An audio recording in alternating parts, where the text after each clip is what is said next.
ሰብስክራይብ በማድረግ ቤተሰብ ይሁኑ። ዛሬ ኃጢያት ላይ አልወደኩም እንዲሁም ደግሞ የታዘዝኩትን ሁሉ በአግባቡ ፈጽሜያለሁ እኔ ማለት እኔ ነኝ የሚል የእኔነት በሽታ በውስጣችን ይመጣል። ትንሽ ቆየት ብዬ ሳረጅ ወይንም ደግሞ ካገባሁ በኋላ ወደ ጌታዬ መንገድ እመለሳለሁ እንዳንል ዋስትና የለንም። በዚህ ዱንያ ላይ ምን ያህል ጊዜ እንደምንቆይ እያንዳንዱን ማይክሮ ሴኮንድ የምንተነፍሰው በተስፋ ነው። አላህን ይቅርታ ለመጠየቅ ኃጢያታችንን ይምረን ዘንድ ማለት ነው ጌታችንን ለመጠየቅ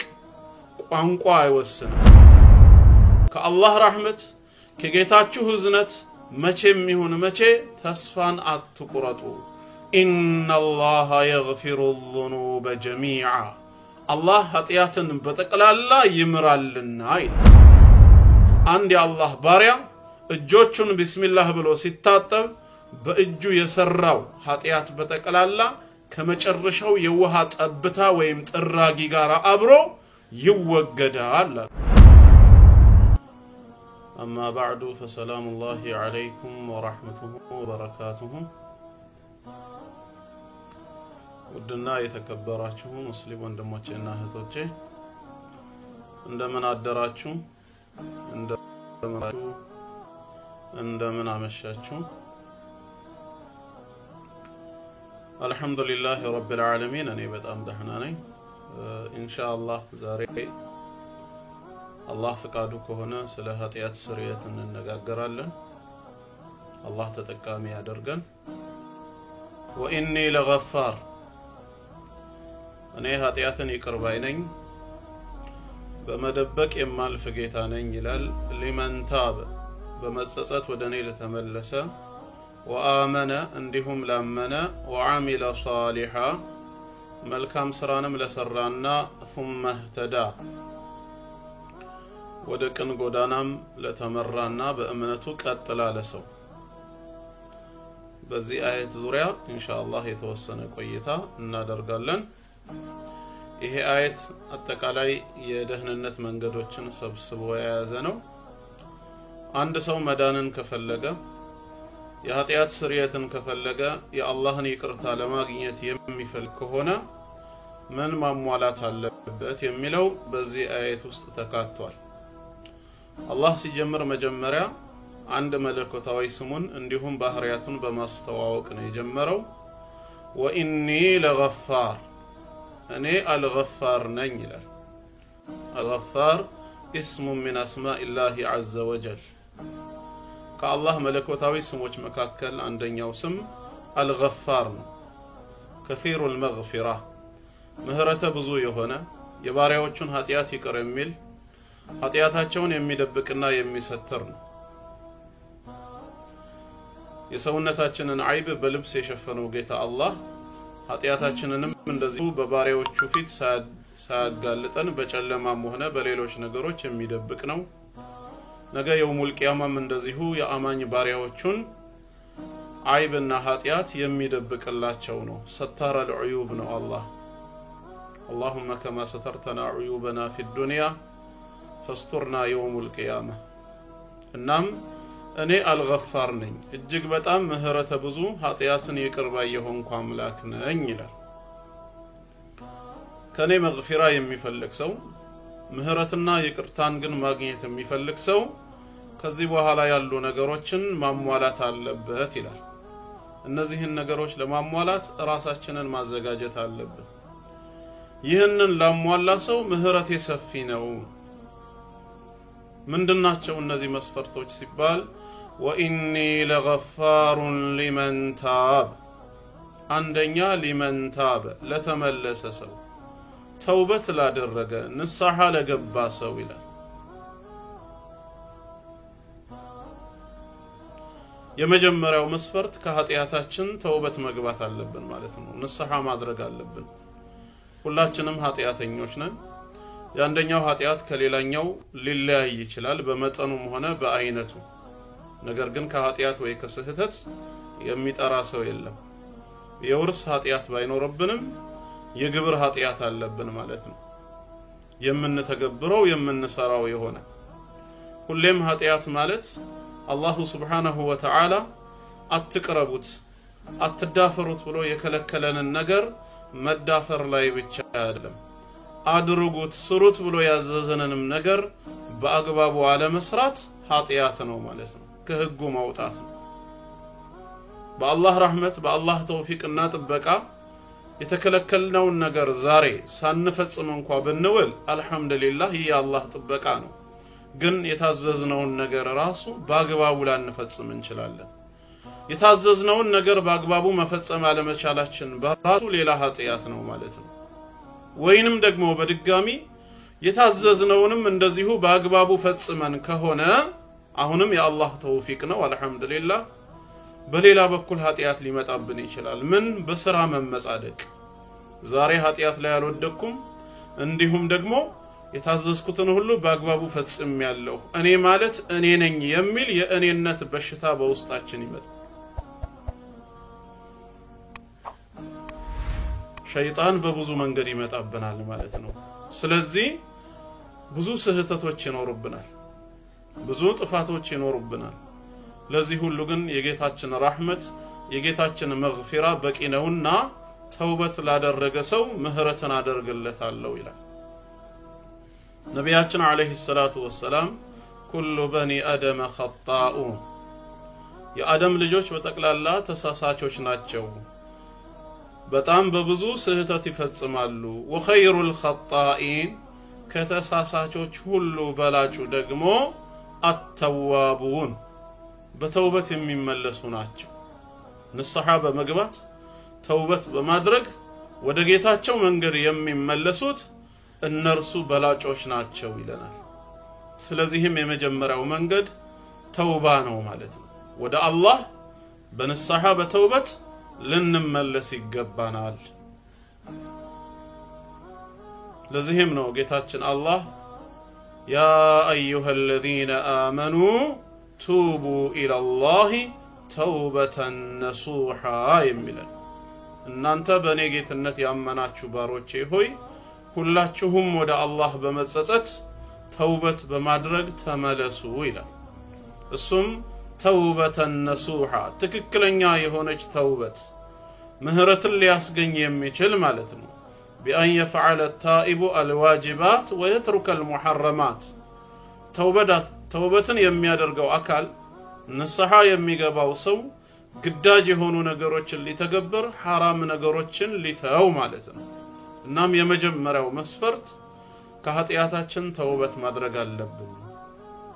ለንዘናጋ አይገባንም ሞት መቼ እንደሚመጣ አይታወቅም አሁን ወጣት ነኝ ትንሽ ቆየት ብዬ ሳረጅ ወይንም ደግሞ ካገባሁ በኋላ ወደ ጌታዬ መንገድ እመለሳለሁ እንዳንል ዋስትና የለንም በዚህ ዱንያ ላይ ምን ያህል ጊዜ እንደምንቆይ እያንዳንዱን ማይክሮ ሴኮንድ የምንተነፍሰው በተስፋ ነው አላህ በፈቀደልን መልክ ነው ነገራቶችን ሁሉ የምናከናውነው በኢንሻአላህ ስር ነው በራሳችን ፍቃድ ሆኖ ያነጋነው ወይም ያመሸነው ምንም ቀን የለም እንዲሁ ተስፋ አለን እንጂ ተውበት ለማድረግ የተራዘመ የሆነ ጊዜ አይጠይቅም ተውበት ለማድረግ ልዩ መስዋዕትነት የሚያስከፍል ጉልበትን አይጠይቅም ተውበት ለማድረግ ምሁር መሆን አይጠይቅም ጃሂል ነኝ ዓሊም አይደለሁም አይባልም ተውበት ለማድረግ የሚጠይቀው ኃጢያተኛ መሆኑን ያመነ ልብና ከጌታው ምህረትን የከጀለ ልብ መሆን ብቻ ነው ኃጢያተኛ መሆናችንን ካመንን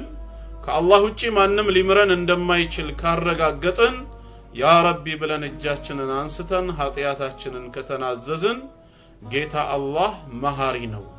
ተውበትን አድርጉ ይላል ተውበት ለማድረግ ስፔሻል የሆነ ቦታ አይጠይቅ በመስጂድ ውስጥ ወይ ደግሞ በሆነ ስፍራ አይባልም ተውበት ለማድረግ ጊዜን አይጠይቅም ይሄ ሰዓት የሚባል ነገር የለም 24/7 ሁሌም ክፍት ነው 24 ሰዓቱ በተቀላላ ወደ አላህ ለሚመለሱ ባሮች ለተውበት በሩ ክፍት ነው ነቢያችን አለይሂ ሰላቱ ወሰለም በአንድ ሐዲሳቸው ላይ እንዳስተማሩን ኢነላህ የብሱጡ የደሁ ቢልለይል አላህ በሌሊት የራህመት እጁን ይዘረጋል ለነማን ليتوب مسيء النهار የቀን ተሳሳቾችን ይምራቸው ዘንድ በቀን ኃጢያት ሲሰሩ የዋሉና ያመሹ ሰዎች በሌሊት ተነስተው ኃጢያተኛ መሆናቸውን ካመኑና ጌታችን አላህ ሆይ የሰራነውን ኃጢያት ማረን ካሉት ሊምራቸው ويبسط يده بالنهار በቀንም ይህንኑ የራህመት እጁን ይዘረጋል ليتوب مسيء الليل የሌሊት ተሳሳቾችን ሊምራቸው በሌሊት ኃጢያት ሲሰሩ ያደሩትን በቀኑ ክፍለ ጊዜ ያ ረቢ ኃጢያት ሰርተናል ኃጢያተኞች ነን ካንተ ሌላ ኃጢያትን የሚምር የለምና እባክህ ማረን ካሉት ሊምራቸው እስከመቼ ከተባለ ደግሞ ይሄ ልክ እንደ ኤግዚቢሽን ለሳምንት ወይንም ደግሞ ለአመታት ሳይሆን حتى تطلع الشمس من مغربها ፀሐይ ከመጥለቂያዋ ከመዕራብ በኩል እስክትወጣ በሌላ ቋንቋ ቂያማ እስከሚቆም ድረስ ማለት ነው ቂያማ እስከሚቆም ድረስ ይህ የምህረት በር ይቀጥላል በነፍስ ወከፍ ደግሞ ለአንድ ሰው እስከመቼ ማለም ይغرغር ጣዕረሞት ውስጥ እስካልገባ ድረስ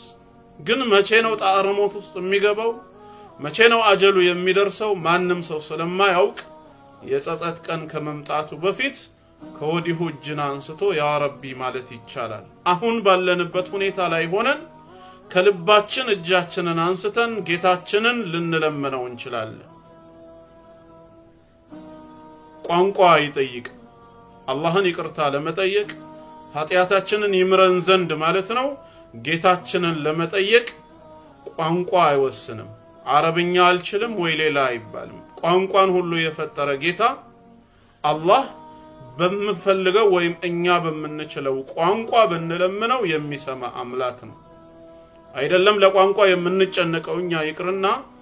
አንደበታቸው መናገር የማይችሉ ዲዳዎች አሉ እነሱ እንኳን በውስጣቸው ምን እንደሚመላለስ የሚያውቅ ጌታ ነው የነሱንም የሚሰማ አምላክ ነው ስለዚህ ሳናካብድ ብዙም ማካበድ ሳይኖር ኃጢያተኛ መሆናችንን አምነን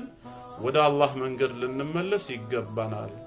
ለዚህ ነብያችን አለይሂ ሰላቱ ወሰለም ትልቅ አርአያ ናቸው በአንድ ቀን ውስጥ አይደለም 7 ኃጢያት ይቅርና አንድ ኃጢያት እንኳን ሳይሰሩ አንድ ጥፋት ሳይገኝባቸው ምን ይሉ ነበር والله إني لأستغفر الله في اليوم والليلة في اليوم أكثر من 70 مرة በጌታዬ በአላህ መላለው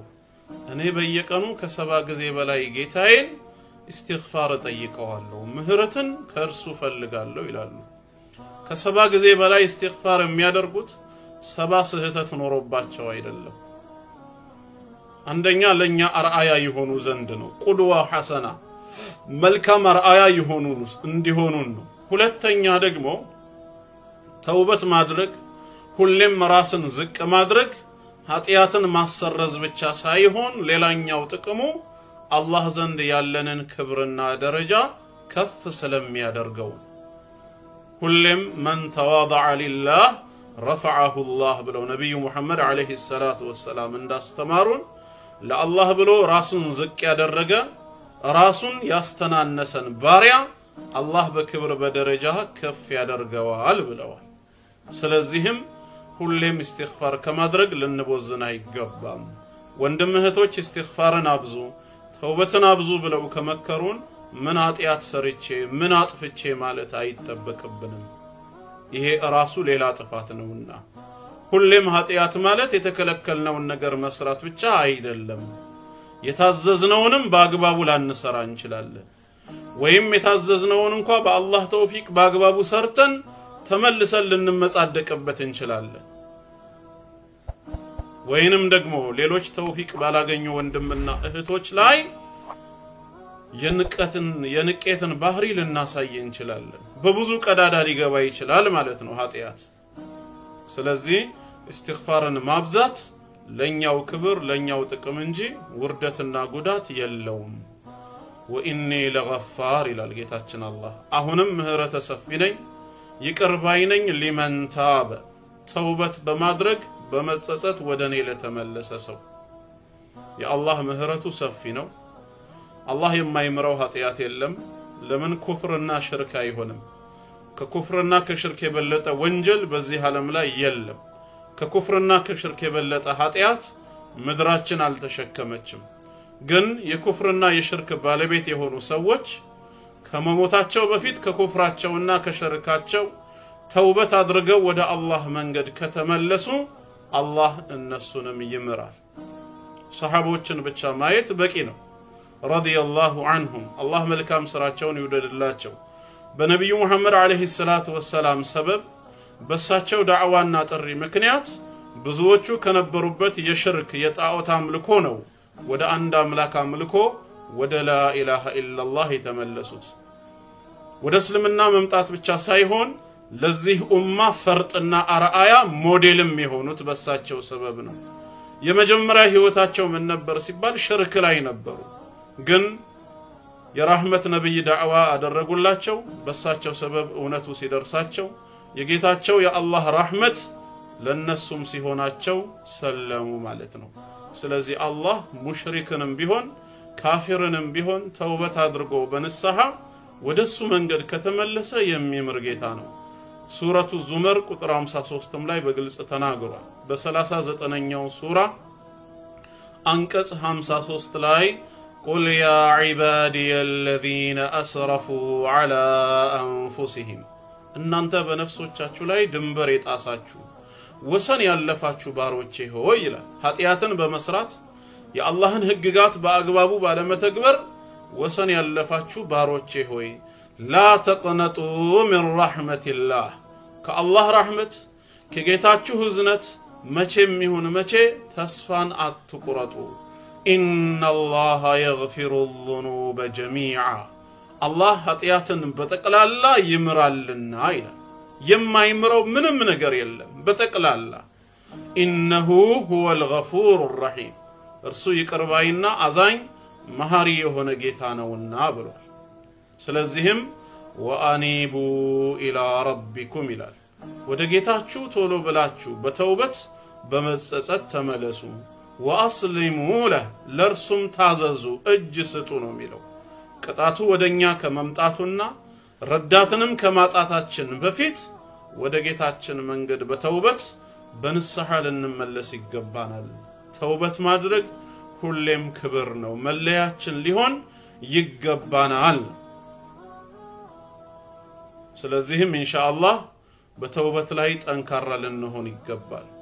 በሌላ አየት ላይ ኢነላሃ ላ የግፊሩ አን ዩሽረከ ቢህ አላህ በርሱ ማጋራትን በፍጹም አይምርም ያለው ሊመን ለም የቱብ ሚንሁ ከዛው ከሽርክ ተግባሩ ተውበት ሳያደርግ ለሞተ ተውበት ላደረገ ሰው ግን አላህ መሐሪ ጌታ ነው ለዚህ ነው በሐዲስ አልቁርሲ ላይ የብነ አደም ይለናል ጌታችን አላህ የአደም ልጅ ሆይ لو بلغت ذنوبك أنان السماء ኃጢያቶችህ ተከምረው ሰማይ ጣራ ቢደርሱ አለ ከምድር ተነስተው ሰማይ ጣራ ላይ ቢደርሱና ከዛም በኋላ ሰዓቱ ሳያልፍብህ ጣረሞት ውስጥ ሳትገባ ثم استغفرتني እኔን ምህረትን ብትጠይቀኝ ጌታዬ አላህ ሆይ ይቅር በለኝ ብለህ ምህረትን ብትጠይቀኝ غفرت لك ولا أبالي ምንም ሳይከብደኝና ምንም ሳይመስለኝ ሰማይ ጣራ የደረሰውን ኃጢያትህን በአንድ ጊዜ ይቅርልህ ነበር ይላል ስለዚህም አንደኛውና ዋናው ኃጢያታችን ከላያችን ላይ እንዲነሳልን የኃጢያት ሸክም እንዲቀለን የምንፈልግ ከሆነ استغفار ልናበዛ ይገባል ኃጢያት ሸክሙ ላያችን ላይ ተጭኖብን ከዒባዳ ያዘናጋናል ዒባዳ ላይ ሰነፍ ያደርገናል መልካም ነገሮችን ለመስራት አይገራልንም ማለት ነው ይሄም የኃጢያት ሸክሙ ጫናው አለብን ማለት ነው ይሄን ጫና ለማቅለል استغفار ላይ ማብዛት አለብን ተውበትና استغفار ላይ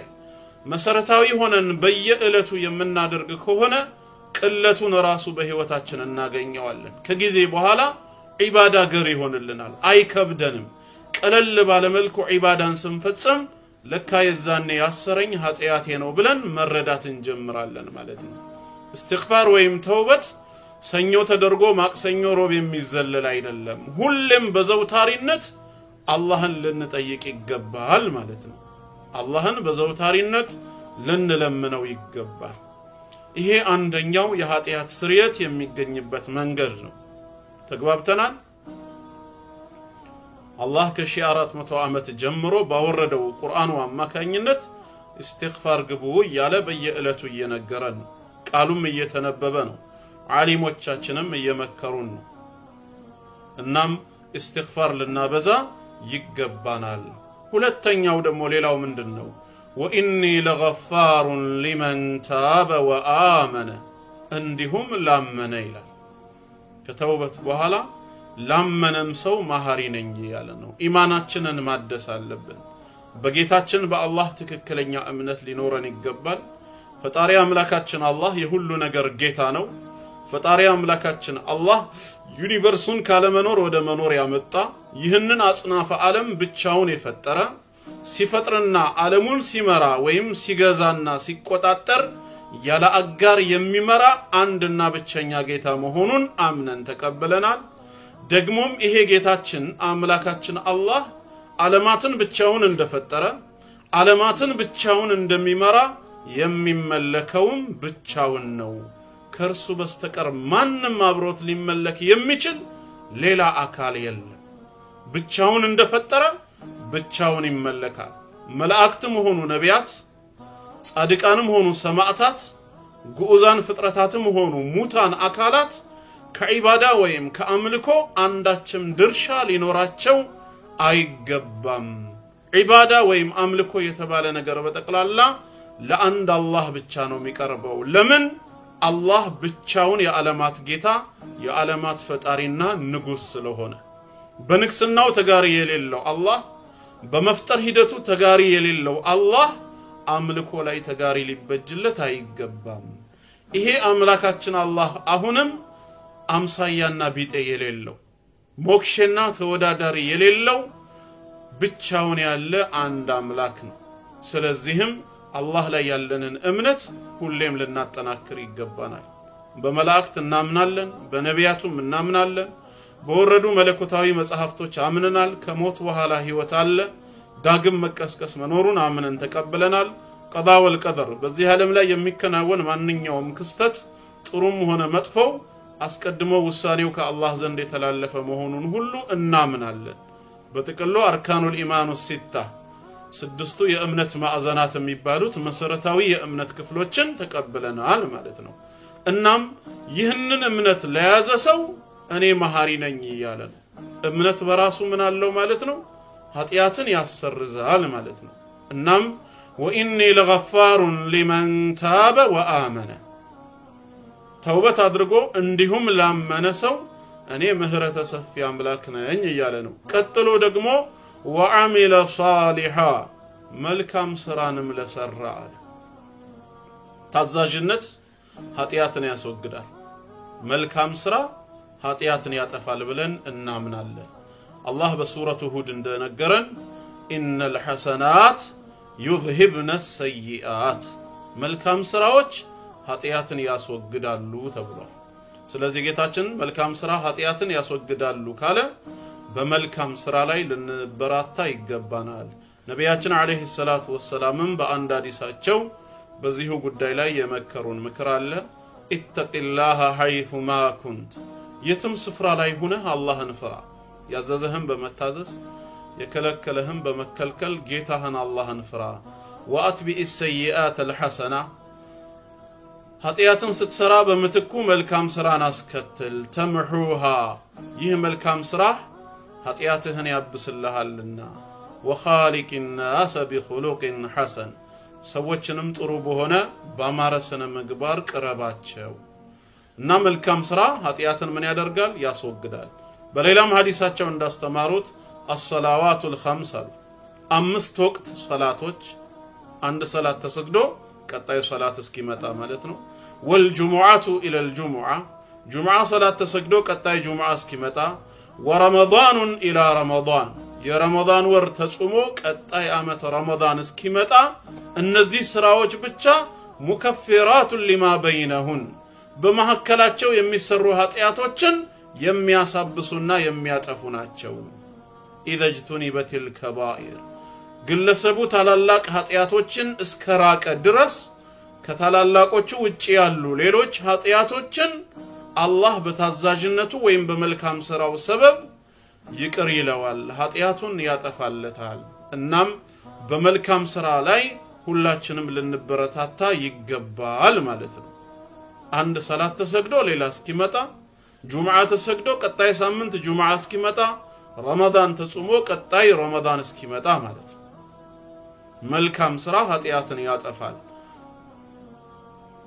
ከመልካም ሥራ ደግሞ ምንም ነገር መናቅ የለብንም ግዴታ መልካም ሥራ ማለት ትልቁን የአላህን ቤት መገንባት ሌሎችም እንደዚሁ ትላልቅ ወጪ የሚጠይቁትን ብቻ ማድረግ አይደለም ትናንሽ ነገርም ጀምሮ ከመልካም ሥራ ልንንቃ ይገባም لا تحقرن من المعروف شيئا ولو أن تلقى أخاك بوجه طلق ወንድምህን ፈገግ ባለ ፊት እንኳን መገናኘት እንኳን ቢሆን ከመልካም ሥራ አንዳችንም እንዳታቃልል አሳንሰህ እንዳታይ ወንድምህ ጋር አንቺም እህትሽ ጋር ስትገናኚ ፈገግ ባለ ፊት ያስወግዳል ኃጢያትን ያጠፋል ብለን እናምናለን ስለ ውዱእ የተነገረው ሐዲስ ለምሳሌ አንዱ በራሱ ማስረጃ ነው የውዱእ ሚስጥሮች አንደኛው ምንድነው ኃጢያትን ያጠፋል ነብያችን አለይሂ ሰላቱ ወሰለም እንዳስተማሩን አንድ የአላህ ባሪያ እጆቹን ቢስሚላህ ብሎ ሲታጠብ በእጁ የሰራው ኃጢያት በተቀላላ ከመጨረሻው የውሃ ጠብታ ወይም ጥራጊ ጋር አብሮ ይወገዳል እንደዚሁ ፊቱን ሲታጠብ አይኑ ያየውን ወይም በፊቱ የፈጸማቸው ኃጢያቶች ከመጨረሻው የውሃ ጠብታ ጋር አብሮ ይወገድለታል እግሩንም ሲታጠብ እንደዚሁ በእግሩ የሄደባቸው እግሩ የተራመደባቸው የኃጢያት ስፍራዎች ከመጨረሻው የውሃ ጠብታ ጋር አብረው ይወገዳሉ ይሄ እንግዲህ ውዱእ በማድረግ ብቻ ከዛ ተነስቶ ወደ አላህ ቤት መራመድ ከጀመረ ደግሞ ቀኝ እግሩን ባነሳ ቁጥር ሐሰናት ይጻፍለታል ግራ እግሩን ባነሳ ቁጥር ኃጢያቱ ይነሳለታል መስጂዱን ከፈለገ ያቀርበው ከፈለገ አርቆም ሩቅ ሰፈር ሄዶ ይስገድ የመልካም ሥራ በሮቹ ብዙ ናቸው ማለት ነው እናም መልካም ሥራ ኃጢያትን ያጥባል ኃጢያትን ያሰርዛል ብለን እናምናለን ወአሚለ ሷሊሃ ይላልና ቃሉ መጨረሻም ثم اهتدى ይላል ዋናውና ወሳኙ ከዛም ወደ ቅን ጎዳና የተመራ ወይም በእምነቱ ቀጥ ለጥ ያለ ጽናት ያለው ማለት ነው አላህ ኢስቲቃማን ይስጠን እስከ መጨረሻው በእምነቱ የጸና የአክፍሮት ኃይላት ሙስሊሙን ኡማ በዳዕዋ ማሸነፍ ቢያቀታቸው አንድንና እውነተኛ የሆነውን አምላክ አላህን በሌላ ቀይሮ ለመስበክ የሚደረገው ሙከራ አለሳካ ቢላቸው እየገቡ ያሉት በዚሁ በደካማ ጎን ነው ምንድነው እሱ በሆዱ ይፈትኑታል አቂዳ አይደለም የሚያቀርቡለት ዲን አይደለም የሚሰበከው በደካማ ጎኑ ይገባና ስንዴና ዘይት ነው ሰበካ የሚሆነው በስንዴና በዘይት ሆዱን በመሙላት ዲኑን ይነጥቁታል ስለዚህ በእምነታችን ልንጸና ይገባናል በእምነታችን ጽናት ሊኖረን ይገባናል አላፊ ነች እቺ ዱንያ ምንም ብንቸገር ብንራብ ብንጠማ መብታችን ተገፎ ብንሰደድ ሌሎች ስቃዮችን ቢደርሱብን አላፊ ነች ዱንያ ጠፊ ነች ሁሌም ዘለቄታ የለውም ምናልባትም አላህ በቅርቡ በደላችንን አይቶ ነስሩን ሊያመጣው ይችላል ካልሆነም እንኳን ሞተን እንገላገለዋለን ከሞት በኋላ ግን ያለው የማንገላገለው ስቃይ ነው የሚጠብቀን ቀብር ውስጥ ብቻ ሳይሆን አኺራ ዘላለም ጀሃነም እሳት አለ ስለዚህ በዱንያ ሰበብ ዲናችን ወይም ኢማናችን ሊፈተና ይገባም ይፈልገ ቢሆን በእምነታችን ጸንተን ከሞትን ጀነት እንደሆነ ፊት ለፊት ያለን ስለተነገረን ያንን በእምነታችን ጸንተን እንድንሞት አላህም ጽናትን ይሰጠን ዘንድ ዱዓ ለናደርግ ይገባናል ስለዚህ ኢማናችን በዱንያና በመሰል ነገሮች ሊፈተና ይገባም ወንድ በሴት ሴት በወንድ ልጅ ፍቅር መፈተን የለብንም ነው አላህ ከፈተናው ይጠብቀን አላህ ነጃ ይበለን አኺራ ነው ጀነት ነው ከፊት ለፊታችን የሚጠብቀን ስለዚህ ሁላችን በእምነታችን ጽኑ ልንሆን ይገባል በእምነታችን የጸናን መሆን አለብን እስከ መጨረሻው የጸና ሰው ከጀነት ውጭ ሌላ ምንም የለውም ነው። አላህ ወንድሞቻችንን እንግዲህ ከአክፍሮት ኃይላት ከጀሃነም ተጣሪዎች ይጠብቅልን። ሁላችንንም በእስላም ላይ ጽናት ኖሮን አንዱን አላህን ያመለክን ሙስሊም ሆነን የምንሞት የእርሱ ባሪያ ያድርገን። በሌላ ዳዕዋ እስክንገናኝ ድረስ የዛሬውን በዚህ ላብቃ። ወሰላሙ አለይኩም ወራህመቱላሂ ወበረካቱሁ።